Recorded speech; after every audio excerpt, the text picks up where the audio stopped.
Bismillahirrahmanirrahim. Assalamualaikum warahmatullahi wabarakatuh.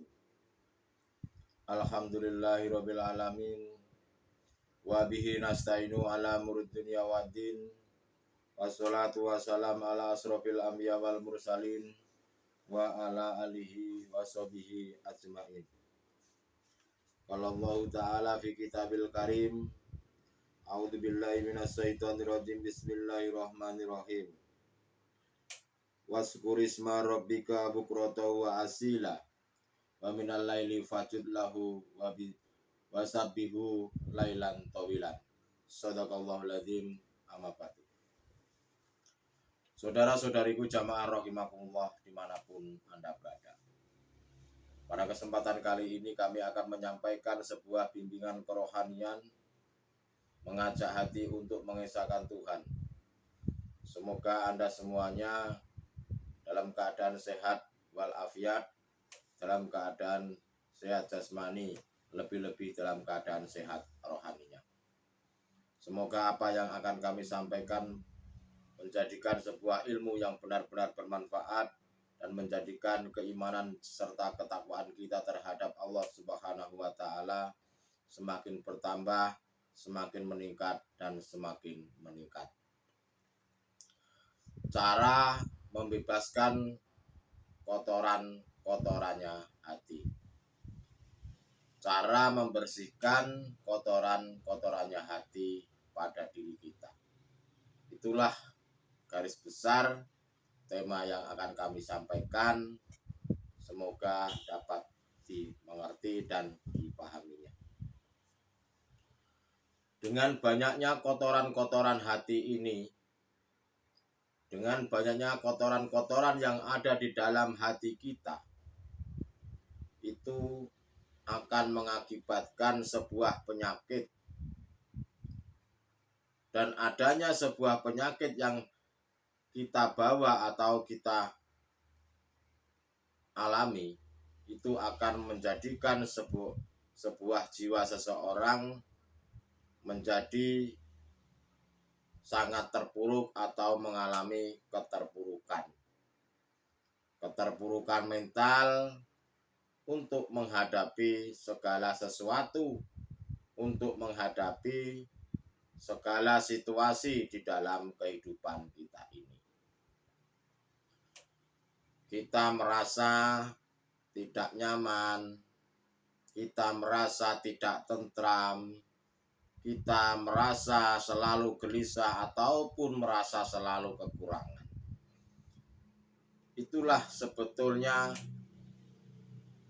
bagian daripada penyakit-penyakit yang mungkin selama ini kita derita atau kita rasakan, tetapi mereka, kebanyakan manusia, tidak menyadari bahwa hal itu merupakan sebuah penyakit.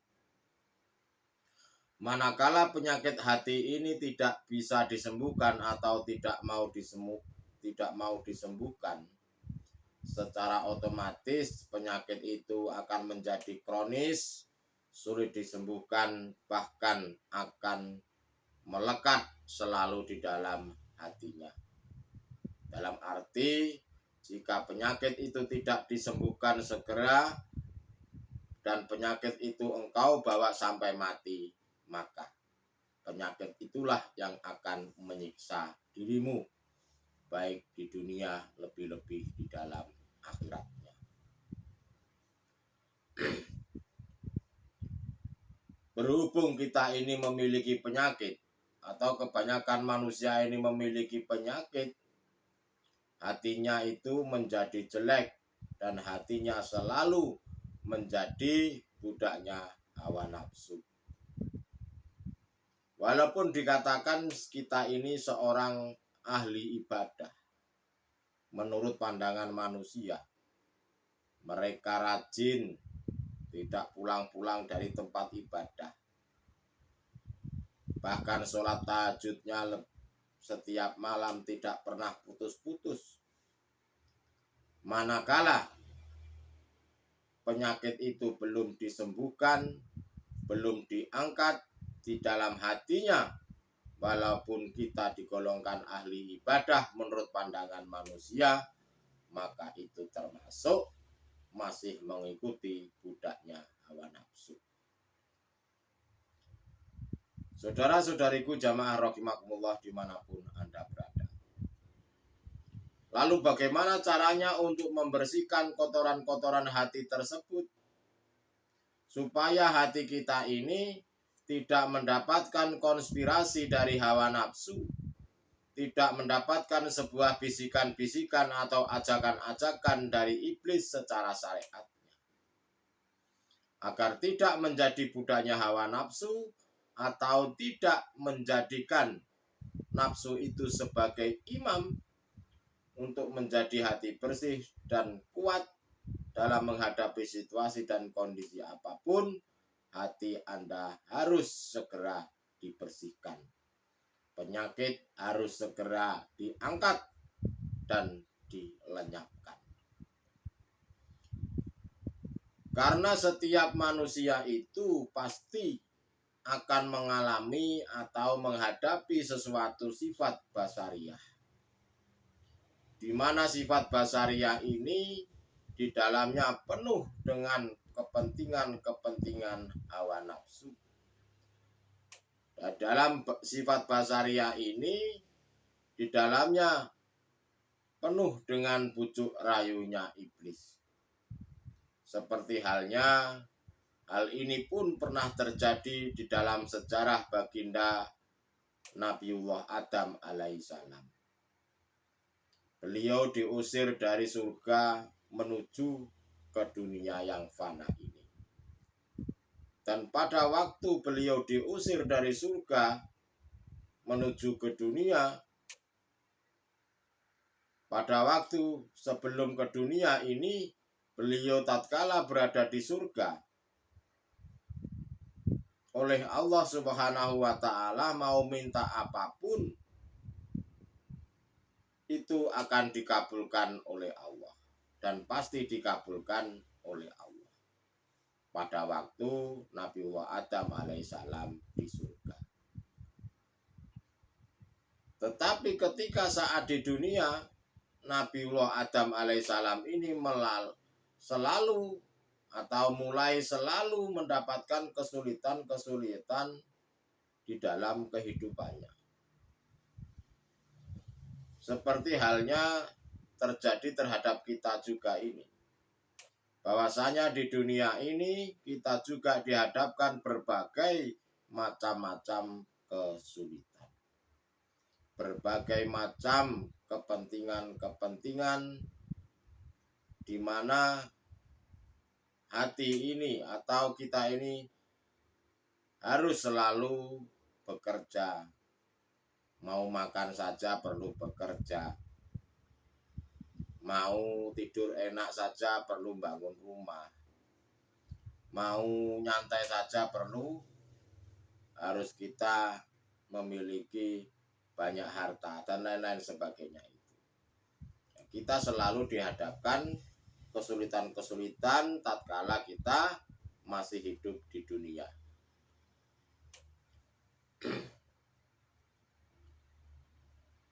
Nabiullah Adam itu sesungguhnya adalah sebagai contoh terhadap kita sebagai umat manusia. Contoh bagi umat-umat yang lainnya. Ketika Allah menawarkan terhadap Nabi Adam, "Wahai Adam, apakah engkau ini mau kembali terhadapku? Mau kembali ke surga lagi?" Tetapi Allah memberikan satu syarat.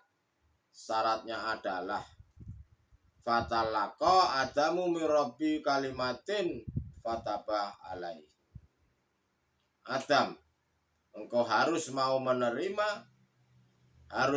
menerima ajaran-ajarannya, ajaran dariku, kata Allah. Sebab manusia ini, kita semua aslinya adalah merupakan penduduk surga, bukan penduduk dunia. Kalau penduduk dunia itu seperti halnya kucing, anjing, babi, itu sebetulnya penduduk dunia. Kita sebagai manusia itu sebetulnya adalah penduduk surga.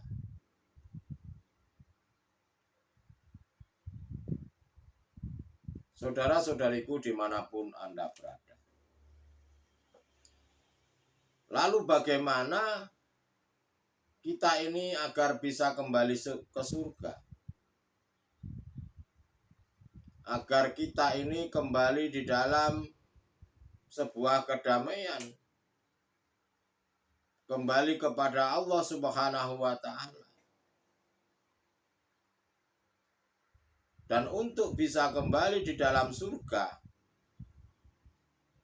untuk bisa kembali di dalam kehidupan yang selalu damai, kita juga harus kembali kepada Allah Subhanahu wa Ta'ala yang sebenar-benarnya.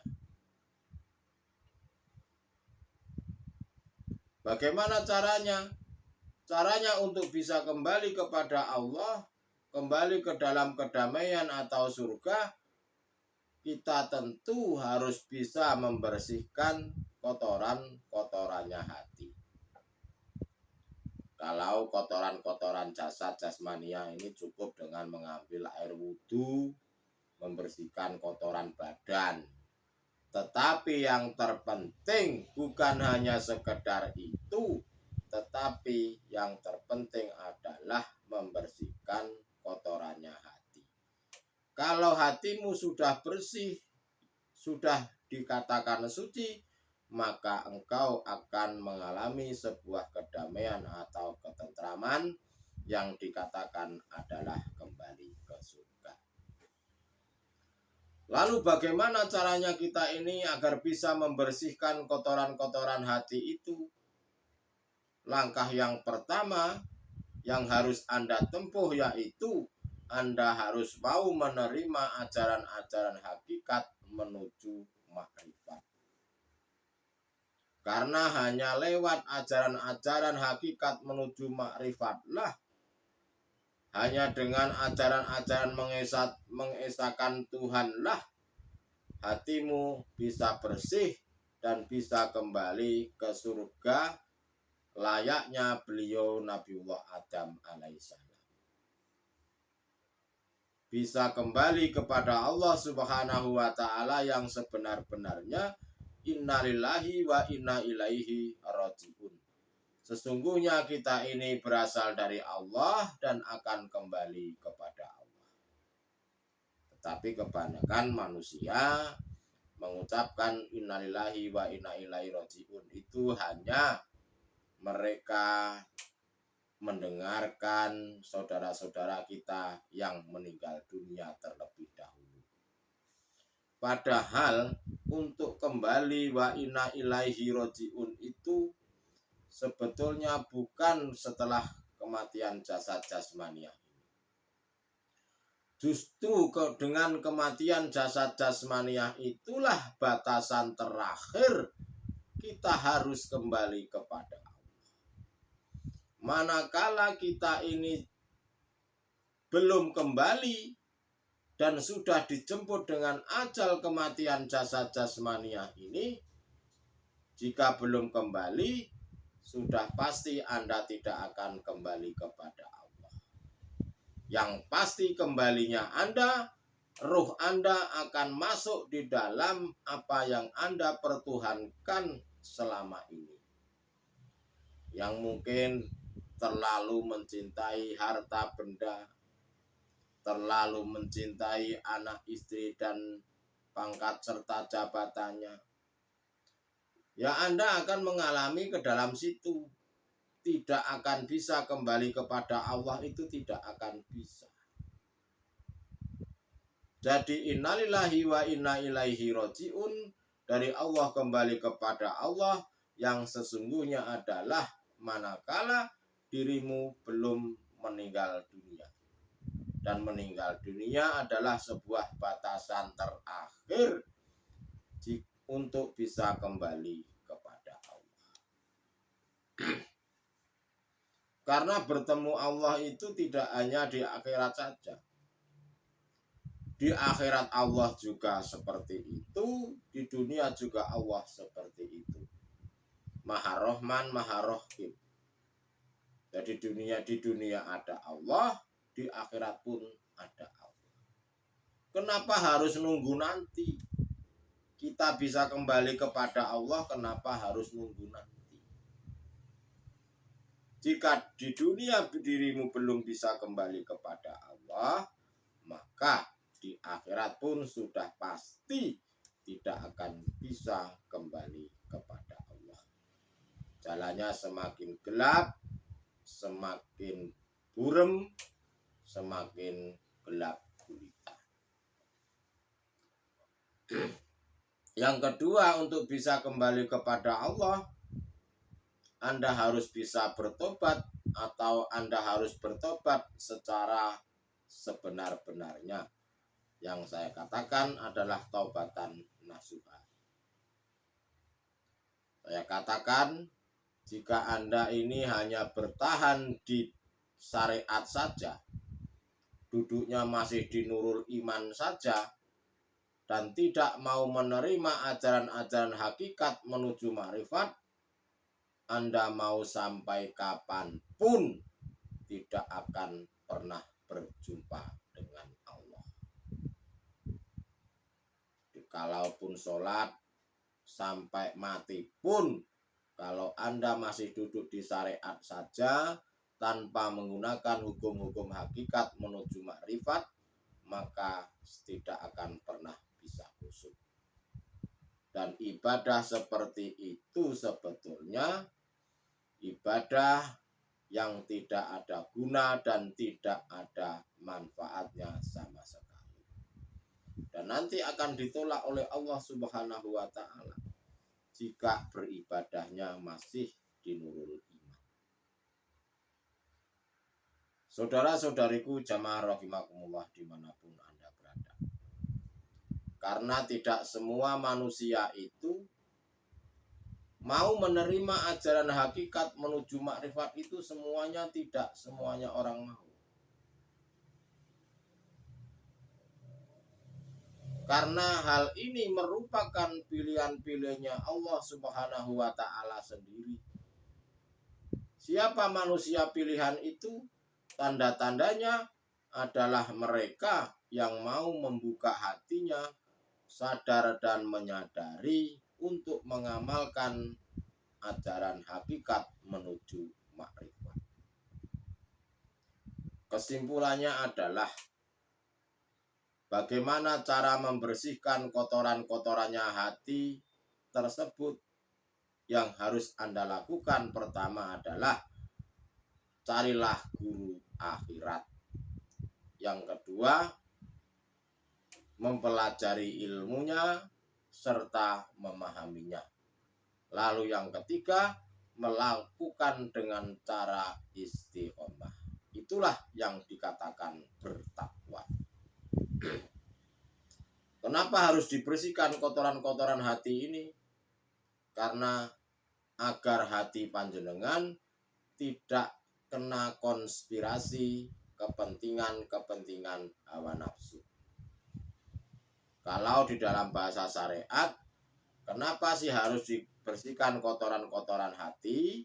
Karena agar tidak kena bisikan-bisikannya iblis di dalam dirimu sendiri.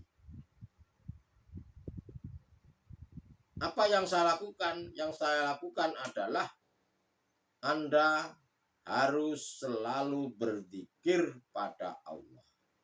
Harus selalu bermunajat. Harus selalu suhud, baik di dalam suhud kondisi sepi ataupun di dalam suhud dalam keadaan kondisi ramai. Lantunkan selalu zikir kepada Allah. Sibukkanlah hatimu terhadap Allah. Dengan cara apa? Dengan cara berzikir sirul asror. Mulai dari su'arul basiroh, ainul basiroh, hakul basiroh, sampai dengan fana'u zikri. Mulai merasakan, melihat, bertemu, hingga meniadakan kemakhlukannya. Lalu tetapkanlah bahwa yang menguasai dirimu, yang berperan di dalam dirimu, yang menguasai seluruh alam semesta ini adalah Sang Maha Hidup, yaitu Allah Subhanahu wa Ta'ala, dan tidak ada yang lainnya. Fanakan rasa di dalam hatimu makhluk yang segala-galanya, dan tetapkanlah rasa yang segala-galanya hanyalah hidup, yaitu Allah. Baru Anda bisa membersihkan kotoran-kotorannya hati. La haula wala quwata illa billah. Dan sebutlah nama Tuhan kalian pada waktu pagi dan petang, dan pada sebagian dari malam. Maka bersujudlah kepadanya dan bertasbihlah kepadanya di malam hari pada bagian yang panjang. Artinya kita itu berzikir, sholat, mengingat Allah itu dalam waktu 24 jam. Baik Anda berdiri, duduk, ataupun berbaring. Dalam keadaan situasi, kondisi, dan keadaan apapun, hatimu selalu lantunkan zikir sirul asrar. Hanya dengan cara itulah bisa membersihkan kotoran-kotorannya hati, agar tidak terkonspirasi oleh bisikan-bisikan hawa nafsu, tidak terkonspirasi oleh ajakan-ajakannya iblis. Di mana iblis itu?